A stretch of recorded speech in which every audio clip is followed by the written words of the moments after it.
It's a very personal one to me, in that it's a story of my matriarchal family, multi-generational, from my Lola or Nanay, which is my grandmother, to my mother and her 8 siblings, to myself and my cousins and siblings, and to my nieces and nephews. I had really the true blessing of being granted some interviews with them, as if you interview family, sometimes you know it's a blessing and a curse, right? You gotta be careful what you ask for. So this is a testimony to the familia, and to help us talk about mental illness within, as we know, many, if not most, Black and brown, indigenous families, is very stigmatized, and it's just not something that you outwardly claim and then feel like that you're going to get all the support from familia and from your culture. And it's hard, it's a challenge, and it affects so many of us. And a lot of what's in this book, I did a book release party before the holidays, and I realized, I was looking through it going, damn, I don't want to read any of this. It's all too much. And my aunties are here, and my mom's here, and my cousins are here. So if you want to know the secrets, buy the book. Rosanna has books there, I have books back there.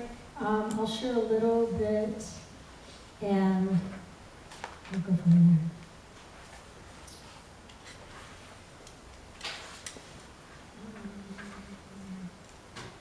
Invoking you. Before we begin, drop your shoulders. Ask yourself, have you slept? Have you eaten? Have you moved your body? Can you name 3 things you can see right now? 3 things you can hear, and 3 things you can touch? Does your chest feel heavy? Are you aware of your breathing? Can you find a sign that triggers calm? Like the smell of your dog's corn chip paws, or the mourning dove's 5-note mantra greeting you after a full night's insomnia. Can you whisper, then scream the name of someone you love? Then close your eyes and wait. Inhale, 2, 3, 4. Hold, 2, 3, 4.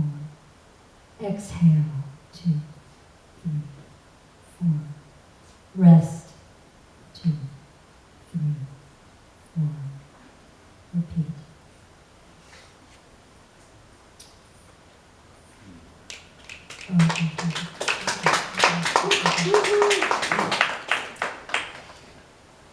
I didn't know how to write a trigger warning, so I just made it a poem. It's called Trigger Warning. This book is ripe with triggers. Bari, bari, tabi, tabi, po. Yes, go ahead and ask the duende for permission to be disturbed, but be careful what you ask for. Because ripple effects stalk you softly and attack you when they least expect it. A weak pulse turned thunderous hundreds of miles beyond the shoreline you walk, and the surf break you swim. How many days, months, years it may take to reach you.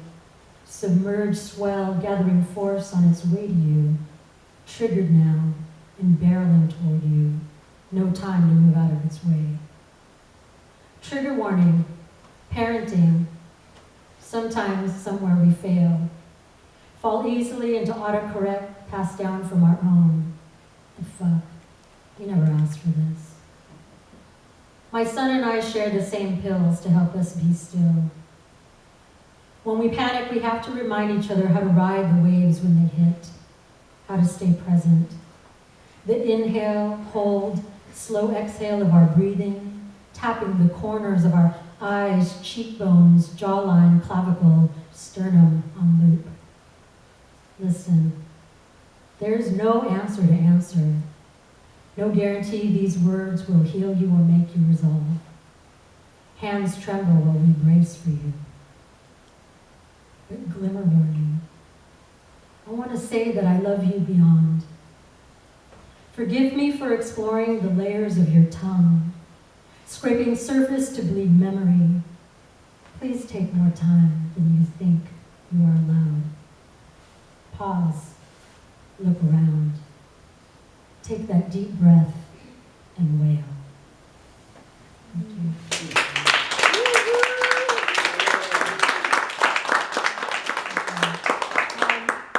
So my mom has a bunch of sisters. She's the oldest, but she's kind of like the delegator, but she tried to talk a big game, but she was pretty fragile. She was sickly, and all her sisters were like these badass tittas. It's like the ones that can just do anything. And raise your hand if you have an auntie or a sibling who's like, I don't know. I know you, in Spanish, you call them chingonas. In Hawaiian, Portuguese, or Pidgin, we call them tittas. What do we call them in Tagalog? Lorenz or Robertina? Marita. Who's that? No, just kidding. Maybe just ate, like big sister.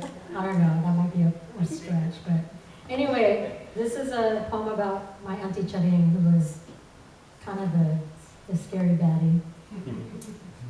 Auntie Charing says, all 10 of my births were easy. They say I'm like a chicken laying eggs, cackling laughter from her sisters at the table.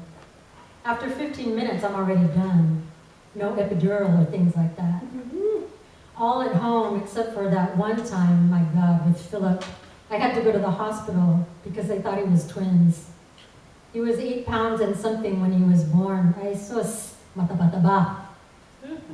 Mom says, everyone went to a fiesta in Calasiao and left me home with your Auntie Charing, who was due any time to have her 7th child.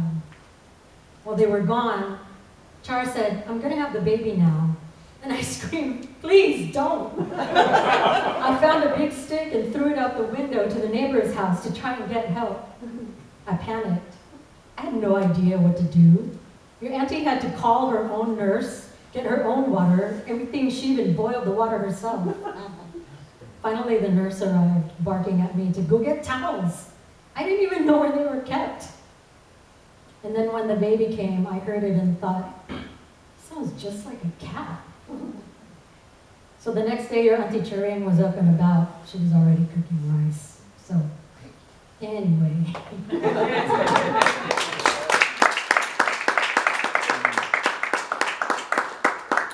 To Auntie Char, to the Auntie Charings of the world, man. They're the ones who are going to carry us through. I'm going to, so I know there's been, like Rosanna and everyone said, you know, it's a global time. It's sad. There's a lot of grief, personal and everywhere. So I ask the universe to cradle us and to all of us to help each other out, because it really is a time. Tomorrow marks the 1-year anniversary of my dad's passing, and so he's here with me right now. I'm laughing because, like Rosanna said, you know, we're not saying we're good, but shoot, we're probably lying, right? Lorenz asked me when I saw him, how are you doing, you good? And I immediately said to him, because he's my little brother, I tell him the truth all the time, I said, you know, I almost didn't come tonight. So I'm everywhere. But I want to offer this to you, and hopefully it will help.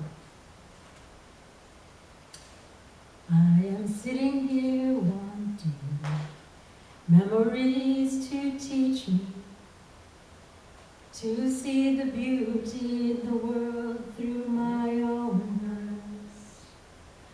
I thought that you were gone, but now I know you're with me. You are the voice that whispers all I need to hear. Sit here if you've lost a loved one. Sit with me.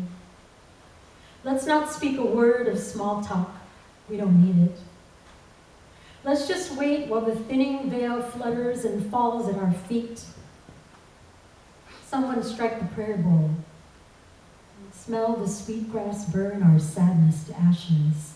Let's just wait here for our beloveds to enter the room. Because what if we call grief something else? My hand smoothing your soft white hair the day before you died.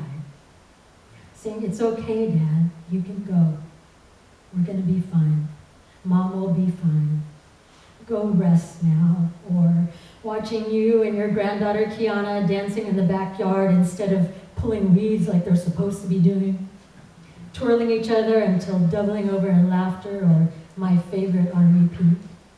You yelling at the TV when the Giants are losing, or when the Warriors are winning, or when you guess that Wheel of Fortune answer almost always before the contestants do. See, I told you. I got it first. I should go win some money. Instead of the dreaded phone call at the ungodly hour of nightmares. Instead of I'm so sorry I wasn't there, or I wish I could have said goodbye. What if we call it tenderness? If we let our shoulders drop and our jaws unclench? What if we give away our regrets of words unspoken or hurled like fists? What if we unfurl our chests, confess how angry we are, how sorry we are, then pause and hug it out before retreating into jokes? What if we just take a deep breath and call it even?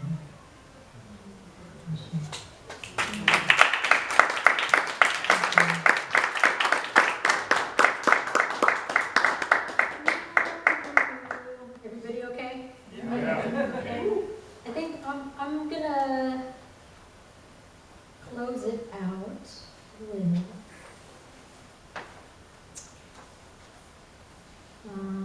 two short poems. This is a conversation with my mom as well, talking about war. I tell Mom that watching CNN coverage of the genocide in Palestine is to get the Zionist point of view. She snaps that she isn't really watching. She just wants background noise in the room where Dad used to watch tennis for endless hours. Billie Jean, Navratilova, and Eckert, to Serena, to Coco Gauff. Mom still sits in his old office chair with his fleece SF Giants blanket. Sometimes when I check on her, she's sleeping, slumped down low in his chair. Propaganda voices blaring while I watch her eyes move swiftly beneath closed lids. Maybe she's dreaming of her daily argument with Dad to turn the volume down, or asking him to buy fish at Spalding Market. I imagine how badly she misses arguing with him, telling him, hey, shut up, honey. I'm trying to listen to the news. Well, he replies, stupid news. It's all the same. I wonder if the unfathomable grief of a wife for her husband, a mother for her child, of the last living person in a martyred family will heal or destroy us. How do we play God? We've become too good at blocking out the background noise, constant drone of whispers, confessing we don't know how to stop, slumping into oblivion while malicious men draw maps, then rip and burn them for kindling.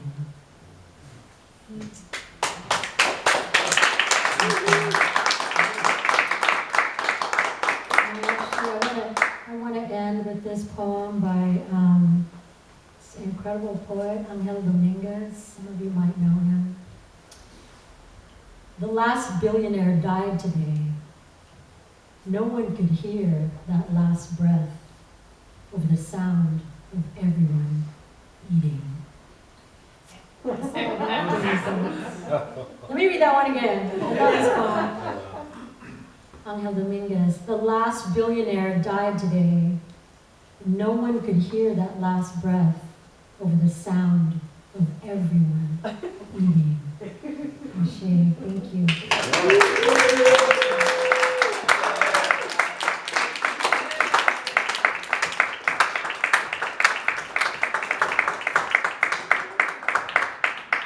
Thank you, Arlene. Another round of applause for Arlene Biala.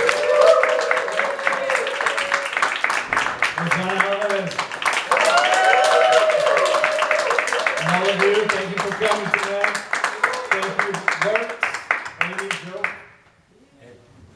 Thanks for coming out, you know. Hey, thanks for everybody who donates to both of these organizations. I just gotta say that.